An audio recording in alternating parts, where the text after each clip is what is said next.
ಕಾರ್ಯಕ್ರಮ ಮಾಡಿಸ್ತಾ ಇದ್ರು. ಹರಿಕತೆ, ಭಜನೆ, ಒಂದಷ್ಟು ಅದಕ್ಕೂ ಹಿಂದೆ ಬೊಂಬೆ ಆಟ ಅಂತ ಎಲ್ಲ ಮಾಡಿಸ್ತಿದ್ರಂತೆ. ನಮಗೆ ಗೊತ್ತಿಲ್ಲ ಅದು. ಬೊಂಬೆ ನಾಟಕ ಎಲ್ಲ ರಾತ್ರಿ ಎಲ್ಲ ಇಡೀ ರಾತ್ರಿ ಎಲ್ಲ ಮಾಡಿಸ್ತಿದ್ರಂತೆ. ಆದರೆ ಈಗ ಲೇಟೆಸ್ಟಾಗಿ ಗೀತ ನಮನ ಕಾರ್ಯಕ್ರಮ ಅಂತ ಬಂದಿದೆ. ಈಗ ನಾವೆಲ್ಲ ಗೀತೆಗಳನ್ನ ಹಾಡಿ ಮರಿಯಮ್ಮನವ್ರ ಬಗ್ಗೆ ಒಂದಷ್ಟು ಮಾತಾಡಿ ಅವ್ರ ಬಗ್ಗೆ ಒಂದಷ್ಟು ಹಾಡಾಡಿ ಈ ಒಂದು ಕಾರ್ಯಕ್ರಮವನ್ನು ಮಾಡ್ತೀವಿ. ಮುಂದಕ್ಕೆ ಏನು ಬಂದದೋ ಗೊತ್ತಿಲ್ಲ. ಡಿ ಜೆ ನಮನ ಅಂತ ಬಂದದೋ ಹೆಂಗೋ ಗೊತ್ತಿಲ್ಲ. ಡಿ ಜೆ ಹಾಕೊಂಡು ಡ್ಯಾನ್ಸ್ ಗೀನ್ಸ್ ಮಾಡೋರೋ ಹೆಂಗೋ ಗೊತ್ತಿಲ್ಲ. ಸದ್ಯಕ್ಕೆ ಗೀತ ನಮನಿಗೆ ನಿಲ್ಲಿಸಿವಿ. ಯಾಕೆ ಮಾತನಾಡ್ತಾ ಇದ್ದೀನಿ ಅಂತಂದರೆ, ಹಾಗೆಲ್ಲ ಉಪಕಥೆಗಳು ಅಂತ ಹೇಳ್ತಾ ಇದ್ರು. ಉಪಕಥೆಗಳು ಅಂತಂದರೆ ಹಾಸ್ಯಭರಿತವಾಗೂ ಇರ್ತಿದ್ದೋ, ಒಂದಷ್ಟು ನೀತಿ ಕಥೆಗಳನ್ನೂ ಹೇಳ್ತಾ ಇದ್ರು. ಯಾಕಂದರೆ ಟೈಮ್ ಪಾಸ್ ಆಗಬೇಕಲ್ಲ, ಬರೀ ಗೀತೆಗಳನ್ನ ಹಾಡಿದ್ರೆ ಜನ ಕೂತ್ಕೊಳ್ಳೋದಿಲ್ಲ ಅಂದ್ಬಿಟ್ಟು ಮಧ್ಯೆ ಒಂದಷ್ಟು ಹಾಸ್ಯಗಳನ್ನ ಮಾಡ್ತಾಯಿದ್ರು. ಈಗ ನಾವು ನಿಮ್ಮನ್ನ ನಗಿಸೋ ಪ್ರಯತ್ನ ಮಾಡ್ತೀವಿ, ಎದ್ದೋಗ್ಬಾರ್ದು ಅಂತ. ಹಿಂಗೆ ನಮ್ಮೂರಲ್ಲೊಬ್ಬ ಮರಳಗಾಲದಲ್ಲಿ ಈ ಮಾದ ಅಂತಿದ್ದ ಒಬ್ಬ, ಮಾದ ಅಂತ, ನಂಜನಗೂಡು ಸೈಡ್ನವನು. ಅವನ ಕೆಲಸ ಏನಪ್ಪ ಅಂತಂದರೆ ಈ ಆಲಮನಲ್ಲಿ ಒಲೆ ಉರಿ ಹಾಕೋದು ಅವನ ಕೆಲಸ. ಅವನಿಗೊಬ್ಬ ಸ್ನೇಹಿತ ಇದ್ದ, ಒಳ್ಳೆಕಾಟಿ ಅಂತ ಅವನ ಹೆಸರು. ಅವ್ರ ಅಪ್ಪನ ಹೆಸರು ಏನು ಅಂತ ಕೇಳಿ, ಯಬ್ಬಾವು ಅಂತ. ಅವ್ರ ವಂಶದವ್ರಿಗೆಲ್ಲ ಅವನ ಹೆಸರೇ ಕಟ್ಬಿಟ್ಟಿದ್ರು. ಕ್ಯಾರೆ ಅವು ಮಂಡುದವು ಅಂತ ಹಿಂಗೆಲ್ಲ ಕಟ್ಬಿಟ್ಟಿದ್ರು. ಇರಲಿ, ಆ ಒಳ್ಳೆ ಕಟ್ಟಿಗೆ ಏನಾಗದೆ ಬೆಂಗಳೂರಲ್ಲಿ ಲಿಂಕ್ ಸಿಕ್ಬಿಟ್ಟದೆ. ಇವನು ಒಲೆ ಉರಿ ಹಾಕೋದ ಬಿಟ್ಬಿಟ್ಟು ಬೆಂಗಳೂರು ಕಡೆಗೆ ಕೊಟ್ಟೋದ. ಬೆಂಗಳೂರು ಕಡೆಗೆ ಹೋಯ್ತಿದ್ನಲ್ಲ, ತಿಂಗ್ಳಿಗೊಂದು ಸರಿ ಬಂದು ಈ ಮಾದನ್ನ ಮಾತಾಡ್ಸ್ಕೊಂಡು ಮನೆಯವರೆಲ್ಲರನ್ನೂ ಮಾತಾಡ್ಸ್ಕೊಂಡು ಹೋಯ್ತಿದ್ದ. ಈ ಮಾದ ಕೇಳ್ದಲ್ಲೋ, ನೀನು ಬೆಂಗಳೂರಿಗೆ ಹೋಗುವಾಗ ಕರಿ ಅಗಣ ಹೋದಂಗೆ ಹೋಯ್ತಿ, ಬರುವಾಗ ಮಾತ್ರ ಟೊಮೆಟೊ ಹಣ್ಣು ಆದಂಗೆ ಬತ್ತಿಯಲ್ಲ, ಅದು ಹೆಂಗ್ಲ ಏನಿಲ್ಲ ಕಾರಣ ಅನ್ನಂತೆ. ಅವಾಗ ಬಾಡಿಗೆ ಬರುವಲ್ಲ, ಲೋ ನಾನು ಬೆಂಗಳೂರಲ್ಲಿ ಮಟನ್ನು ಚಿಕನ್ನೇ ತಿಂತೀನಿ ಕಲ, ಏನು ತಿಂದಷ್ಟು ಕಲ ಅಂತಂದ. ಇವು ಅವಾಗೆಲ್ಲ ಹಿಂಸೆ ಅಲ್ಲ ಅವಾಗ ಬಾಡು. ಈಗೇನೋ ಎಲ್ಲ ಮರಿಗಿರಿ ಕುಯ್ಕೊಂಡು ಒಂದೊಂದು ಮರಿನೇ ಮನೆ ಹೊಡಿ ಕೂದ್ಬಿಡ್ತಾರೆ. ಆದರೆ ಅವಾಗೆಲ್ಲ ತೊಂದರೆ ಇತ್ತು. ಲೋ, ನಮ್ಮ ಓನರು ನಮಗೆ ಬರೀ ಹುಳ್ಳಿಕಾಳು ಉಪ್ಸಾರು ಮುದ್ದೆ, ಹುಳ್ಳಿಕಾಳು ಉಪ್ಸಾರು ಮುದ್ದೆ ಇದನ್ನೇ ಕೊಡ್ತಾನೆ ಕಲ, ತಿಂದು ಬಾಯೆಲ್ಲ ಸಪ್ಪಿಡ್ದೋಗದೆ. ನಾನೊಂದು ದಿನ ಬಂದ್ಬಿಡ್ತೀನಿ, ನನಗೂ ಚೆನ್ನಾಗಿ ಮಟನ್ ಚಿಕನ್ ತಿನ್ನಿಸ್ಬಿಡ್ಲ ಅಂದ. ಯಾಕಲ ಚಿಂತೆ ಮಾಡಿಯೇ, ತಗೋ ಅಡ್ರೆಸ್ಸ ಅಂದ್ಬಿಟ್ಟು ಒಂದು ಚೀಟಿಲಿ ಬರೆದ್ಬಿಟ್ಟು ಅಡ್ರೆಸ್ಸ ಕೊಟ್ಬಿಟ್ಟು, ಬಂದ್ಬಿಡು ನೀನು ಮೆಜೆಸ್ಟಿಕ್ಗೆ ಬಂದ್ಬಿಡು, ಇಳಿದ್ಬಿಟ್ಟು ಈ ಅಡ್ರೆಸ್ಸಿಗೆ ಬಂದ್ಬಿಡು, ನಿನ್ಗೆ ಎಷ್ಟು ಬೇಕು ತಿನ್ನಿಸ್ಬಿಟ್ಟು ಕಳಿಸ್ತೀನಿ ಅಂದ. ಸರಿ ಆಯಿತು ಅಂದ್ಬಿಟ್ಟು ಅದ್ರ ಮುಂದಿನ ವಾರಕ್ಕೆ ಆ ಆಲಮನೆ ಓನರ್ ಹತ್ರ ರಜಾ ಕೇಳ್ಕೊಂಡು ಒಂದೆರಡು ಮೂರು ಸಾವಿರ ರೂಪಾಯಿ ದುಡ್ಡು ಇಸ್ಕೊಂಡು ಒಂದು ಹಳೆ ಭಾಗ ನ್ಯಾರಾಕಂದು ಬಸ್ ಹತ್ತ. ಈಗೇನೋ 2 ಅವರ್ಗೆ ಹೊಟ್ಟೋಯ್ತೀವಿ ಬೆಂಗಳೂರಿಗೆ. ಆಗ ಒಂದು 5 ಗಂಟೆ 6 ಗಂಟೆ ಟೈಮ್ ಬೇಕಾಗಿತ್ತು. ಬಸ್ ಹೋಯ್ತು, ಕುಲಿಕಂದು ಹೋಯ್ತಿತ್ತಲ್ಲ, ಏನು ನಿದ್ದೆ ಬಂದ್ಬಿಡ್ತು, ಮಲಗ್ಬಿಟ್ಟವನೆ. ಆ ಚೀಟಿ ಅವನು ಯಾರು ಒಳ್ಳೆ ಕಟ್ಟಿ ಕೊಟ್ಟಿದ್ದಲ್ಲ, ಆ ಚೀಟಿಯ ಕೈಲಿ ಇಟ್ಕೊಂಡಿದ್ದ, ನಿದ್ಗಣ್ಣಲ್ಲಿ ಬಿಟ್ಬಿಟ್ಟವನೆ. ಹೋಗಿ ಮೆಜೆಸ್ಟಿಕ್ಕಲ್ಲಿ ಇಳಿದವನೇ, ನೋಡ್ತಾನೆ ಚೀಟಿ ಇಲ್ಲ. ಎಲ್ಲಪ್ಪ ಹುಡ್ಕೋದು ಈಗ, ಒಳ್ಳೆ ಕಟ್ಟಿ ಎಲ್ಲಿ ಹುಡ್ಕೋದು ಈಗ ಅಂದ್ಬಿಟ್ಟು ಭಾಳ ಹೊಟ್ಟೆ ಹಸ್ಬಿಟ್ಟಿತ್ತು. ಆ ಮೆಜೆಸ್ಟಿಕ್ ಎದುರುಗಡೆ ಒಂದು ಸಿಟಿ ಡಾಲ್ ಅಂತ ಹೋಟ್ಲದೆ, ದೊಡ್ಡ ಹೋಟ್ಲದೆ, ನೋಡಿರ್ಬೇಕು ನೀವೆಲ್ಲ. ಅಲ್ಲಿ ಹೋಗಿ ಮೊದಲು ಊಟ ಮಾಡ್ಕೊಬಿಡಮ್ಮ, ಆಮೇಲೆ ಒಳ್ಳೆ ಕಟ್ಟಿ ಹೊಡ್ಕೊಂಬ ಅಂದ್ಬಿಟ್ಟು ಹೋಗಿ ಕೂತ್ಕೊಂಡವನೆ 1 ಗಂಟೆ ಕೂತ್ಕೊಂಡವನೆ. ಯಾರೂ ತಲೆ ಕೆಡ್ಸ್ಕೊಂಡಿಲ್ಲ. ಯಾಕಂದರೆ ಅಲ್ಲೊಂದು ಪದ್ಧತಿ ಇರುತ್ತೆ, ಒಂದು ಮೆನು ಕಾರ್ಡ್ ಅಂತ ತಂದು ಮಡಗ್ತಾರೆ, ತಿಂಡಿ ಲೀಸ್ಟ್ ಅಲ್ಲಿ ಇರ್ತದೆ. ಏನು ಬೇಕೋ ಅದನ್ನು ಹೇಳಿದ್ರೆ ತಗೊಬರ್ತಾರೆ. ಇವನೇನು ಹೇಳಲಿಲ್ಲ, ಸಪ್ಲೈರು ಆ ಕಡೆಗೆ ಬರಲಿಲ್ಲ. ಆಮೇಲೆ ಕರೆದವನೇ, ನಾ ಬಂದು ಎಷ್ಟೊತ್ತಾಯ್ತಯ್ಯ ಭಯ ಇಲ್ಲಿ ಅಂದ. ಅಲ್ಲಿ ಮೆನು ಕಾರ್ಡ್ ಅದೇ, ಅದರಲ್ಲಿ ಯಾವ ತಿಂಡಿ ಬೇಕು ಅಂತ ಹೇಳಪ್ಪ ನೀನು, ನಾ ತಂದು ಕೊಡ್ತೀನಿ ಅಂದ. ಇವನು ಹುಡುಕ್ತಾನೆ ಮೇಲಿಂದ ಕೆಳಗೆ ಹುಡುಕ್ತಾನೆ. ಏನು ಇಂಗ್ಲೀಷಲ್ಲಿ ಬರ್ದಿತ್ತಲ್ಲ ಗೊತ್ತಾಯ್ತಲ್ಲ ಅವನಿಗೆ. ಕೊನೆಗೆ ಪಕ್ಕದಲ್ಲಿ ರೇಟ್ ನೋಡಿ ಬರ್ದಿರ್ತಾರಲ್ಲ, ಹುಡುಕ್ತಾ ಯಾವುದೋ ಒಂದು ಕಡಿಮೆ ಇರೋ ಒಂದು 60 ರೂಪಾಯಿ ಇರೋ ತಿಂಡಿ ಮೇಲೆ ಬೆಟ್ಟ ಮಡಿಕ ಕೂತಿದ್ದ.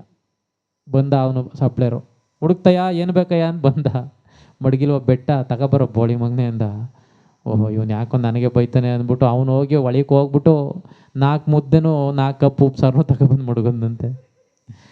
ಅಲ್ಲ ಬಡಿ ಮಕ್ಕಳ, ನಾನು ಅಲ್ಲಿಂದ ಬಾಡ್ ತಿನ್ಬೇಕು ಅಂತ ಬಂದರೆ ಇಲ್ಲೂ ಮುದ್ದೆನೇ ಕೊಡ್ತಾ ಇದ್ರಲ್ಲ ಅಂದ್ಬಿಟ್ಟು ಹೊಟ್ಟೆ ಹಸ್ತಿತ್ತಲ್ಲ ಉಣ್ಕಂದ. ಈ ಚಿಕನ್ನು ಮಟನ್ಗೆ ಏನಂದಾರೋ ಕಾಣಿಲ್ಲ, ನಾನು ಹೆಂಗೆ ಕೇಳೋದು ಅಂತ ಯೋಚನೆ ಮಾಡ್ತಾಯಿದ್ದ. ಪಕ್ಕದ ಟೇಬಲಲ್ಲಿ ಒಬ್ಬ ಏನು ತಂದೂರಿ ಚಿಕನ್ನ ರೆಕ್ಕೆನೇ ಇಸ್ಕ ತಿಂತಾ ಇದ್ದ. ರೆಕ್ಕೆ ಇಸ್ಕ ತಿಂತವನೇ. ಏನಂದ್ರೆ ನೋಡುಮ ಇವನು ಏನಂತ ಕೇಳೋನು ಅಂದ್ಬಿಟ್ಟು ಕಾಯ್ತಾ ಕೂತಿದ್ದ. ಅವನೇನು ಮಾಡ್ದ, ಚೆನ್ನಾಗಿತ್ತೇನೋ ತಂದೂರಿ ಚಿಕನ್, ರುಚಿಯಾಗಿತ್ತೇನೋ, ಸಪ್ಲೈರ ಕರೆದ್ಬಿಟ್ಟು 1 more ರಿಪೀಟ್ ಅಂದ. ಅವ್ನು ತಿರ್ಗಾ ತಂದೂರಿ ಚಿಕನ್ ತಂದುಕೊಟ್ಟ. 1 more ರಿಪೀಟ್ ಏನಂದ್ರೆ ಮತ್ತೆ ವಾಪಸ್ ತಂದುಕೊಡು, ಇದನ್ನೇ ರಿಪೀಟ್ ತಂದುಕೊಡು ಅಂತ. ಅವ್ನು ತಗೊಬಂದು ತಂದು ಕೊಟ್ನಲ್ಲ ಇವನು, ಆ ಚಿಕನ್ನು ಮಟನ್ಗೆ ಬಡಿ ಮಕ್ಕಳ ನೀವು ರಿಪೀಟ್ ಅಂತ ಹೆಸರು ಮಡಿಕೊಂಡಿದ್ದೀರಾ, ಬಾ ನಂತಕ್ಕೆ ನಂತಕ್ಕೆ ಅಂದ್ಬಿಟ್ಟು ಕಾಯ್ಕೊಂಡಿದ್ದ. ನಿನಗೇನು ಬೇಕಯ್ಯ ಅಂದ, ನನಗೂ ರಿಪೀಟ್ ಕೊಡಿ ಅಂದ. ತಿರ್ಗಾ 4 ಮುದ್ದೆ ಉಪ್ಸಾರನು 4 ಮುದ್ದೆನೂ ಉಪ್ಸಾರನು ತಂದು ಕೊಟ್ಟ. ಜಗಳ ಆಗೋಯ್ತು. ಅವನಿಗೆ ರಿಪೀಟು ಅಂದರೆ ಕೋಳಿ ಇದು ಮಾಂಸ ತಂದು ಕೊಡ್ತೀರಿ, ನನಗೆ ರಿಪೀಟು ಅಂದರೆ ಮುದ್ದೆ ಕೊಡ್ತಿರಲ್ಲ ಹಂಗೆ ಹಿಂಗೆ ಅಂತ ಜಗಳ ಆಗೋಯ್ತು. 8 ಮುದ್ದೆನೂ ಉಂಡ, ಹೊಟ್ಟೆ ಭಾರ ಆಯಿತು. ಇಲ್ಲಿ ಹೋಗುವಾಗ ಮಂಜಣ್ಣ ಹೇಳಿ ಕಳಿಸಿದ, ಲೋ ಹೆಂಗೋ ಬೆಂಗ್ಳೂರಿಗೆ ಹೋಯ್ತೀಯ, ಒಂದು ಕೆಲಸ ಮಾಡು, ವಿಮಾನದಲ್ಲಿ ಒಂದು ರೌಂಡ್ ತಿರುಗಿಸ್ಬಿಡ್ತಾರೆ ಕಲ, ಒಂದು 500-600 ರೂಪಾಯಿ ಕೊಟ್ಟರೆ ತಿರುಗ ಬಂದ್ಬಿಡ ಅಂತಂದ. ಇವನು ಏನು ಮಾಡ್ದ, ಹೆಂಗೋ ಬೆಂಗ್ಳೂರಿಗೆ ಬಂದೀನಿ, ಹೆಂಗಾರು ಮಾಡಿ ವಿಮಾನ ಹತ್ತಬೇಕಲ್ಲ ಅಂದ್ಬಿಟ್ಟು ಹೋದ ವಿಮಾನಕ್ಕೆ. ಆಮೇಲೆ ಇನ್ನೊಂದು ಹೇಳಿ ಕಳಿಸಿದ, ವಿಮಾನದೊಳಗೆ ಹತ್ಬಿಟ್ಟು ನೀನು ತಲೆಯ ಬಗ್ಗಿ ನೋಡು, ಎಲ್ಲ ಇರುವೆ ಕಂಡಂಗೆ ಕಾಣ್ತಾರೆ ಜನಗಳು ಅಂತ ಹೇಳಿದ್ದ. ಇವನು ವಿಮಾನಕ್ಕೆ ಹತ್ಬಿಟ್ಟು ತಲೆಯ ಬಗ್ಗಿ ನೋಡ್ತಾನೆ, ಎಲ್ಲ ಇರುವೆ ಕಂಡಂಗೆ ಕಾಣ್ತವ್ರೆ, ಕುಣಿಗೆ ಶುರು ಮಾಡ್ಬಿಡ್ದ. ಎಲ್ಲ ಇರುವೆ ಕಂಡಂಗೆ ಕಾಣ್ತವ್ರೆ, ಇರುವೆ ಕಂಡಂಗೆ ಕಾಣ್ತವ್ರೆ ಅಂತ ಕುಣಿತಾ ಇದ್ದ. ಆ ವಿಮಾನ ಬಿಡ್ತಾನೆಲ್ಲ ಪೈಲಟು ಬಂದು ರಪ್ ನೋಡ್ದ, ಅಲೋ ನಿಜವಾಗ್ಲೂ ಇರುವೆನಕನೋ, ಇನ್ನೂ ವಿಮಾನನೇ ಮ್ಯಾಕ್ ಹೋಗಿಲ್ಲ. ಸರಿ ಮನೆ ಒಳಿಕತ್ತ ಏರೋಪ್ಲೇನ್ ಟೇಕಪ್ ಆಯಿತು. ಹೋಯ್ತಾ 8 ಮುದ್ದೆ ಉಂಡಿರೋದ್ಕೂ ಏರೋಪ್ಲೇನ್ ಹೋಯ್ತಾ ಇರೋದಕ್ಕೂ ಇವನಿಗೆ ನಂಗೆ ನಿದ್ದೆ ಬಂದ್ಬಿಡ್ತು. ಮನಿಕಬಿಟ್ಟವನೇ, ಏನು ತೇಲಾಡ್ಕ ಹೋಯ್ತಾ ಇದೆ ಏರೋಪ್ಲೇನಲ್ಲಿ ಈ ಗಗನ ಸಖೀರು ಅಂತ ಇರ್ತಾರೆ, ಈ ಟೀ ಕಾಫಿ ಜ್ಯೂಸು ಸ್ನ್ಯಾಕ್ಸ್ ಎಲ್ಲ ಕುಡಿಯೋಕ್ಕೆ ಒಂದು 18-20 ವರ್ಷದ ಹೆಣ್ಮಕ್ಳು ಇರ್ತಾರೆ. ಅವ್ರು ಎಲ್ಲರಿಗೂ ಟೀ ಕಾಫಿ ಎಲ್ಲ ಕೊಟ್ಕೊಬಂದ್ಬಿಟ್ಟು ಯಜಮಾನ್ರೆ ಜ್ಯೂಸ್ ಕುಡೀರಿ ಎದಳಿ ಅಂತಂದು. ಇವನು ಏನು ಮನಿಕಂದು ಅದು ಏನು ಕನ್ಸು ಕಾಣ್ತಿದ್ನೋ ಏನೋ, ಕಣ್ಣ ಬುಟ್ಟಿ ನೋಡ್ತಾಳೆ, ಒಳ್ಳೆ ಸುಂದರವಾದ ಹೆಣ್ಮಗಳು ಕಂಡುಬಿಟ್ಲು. ಅವನಿಗೆ ಸಂತೋಷ ಆಗಿ ಐ ಲವ್ ಯು ಕಣಮಿ ಅಂದ್ಬಿಟ್ಟ.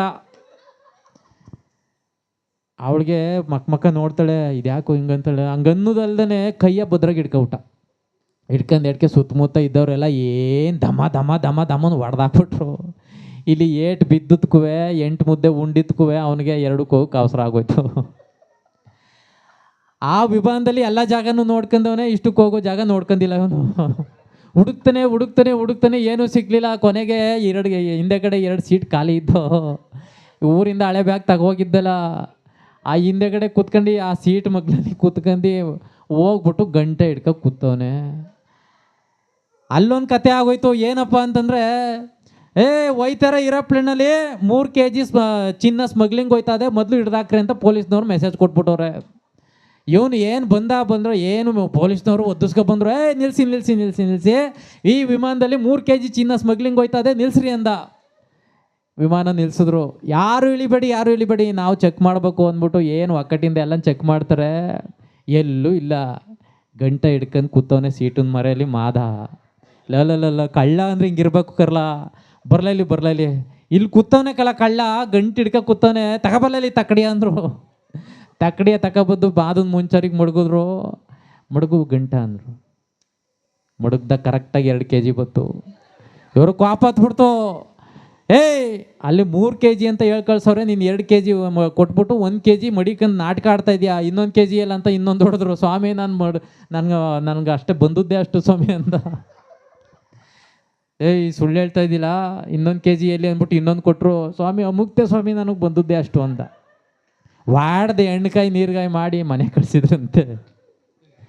ಆಮೇಲೆ ಊರಲ್ಲಿ ಕೇಳಿದ್ರಂತೆ ಏರೋಪ್ಲೇನ್ ಪ್ರಯಾಣ ಹೆಂಗಿತ್ಲ ಅಂತ. ಏರೋಪ್ಲೇನಲ್ಲಿ ಏನಾದ್ರು ಹೋಗೋದಾದ್ರೆ 3 kg ಹೋಗೋಷ್ಟು ಉಣ್ಕೋರಿ, 2 kg ಹೋಗೋಷ್ಟು ಉಣ್ಕೋದ್ರೆ ಬೂಟನ್ ಕಾಲಲ್ಲಿ ಬೀಳ್ತೇವೆ ಅಂತಿದ್ದಂತೆ ಮಾದ. ಹಿಂಗೆ ಇವೇ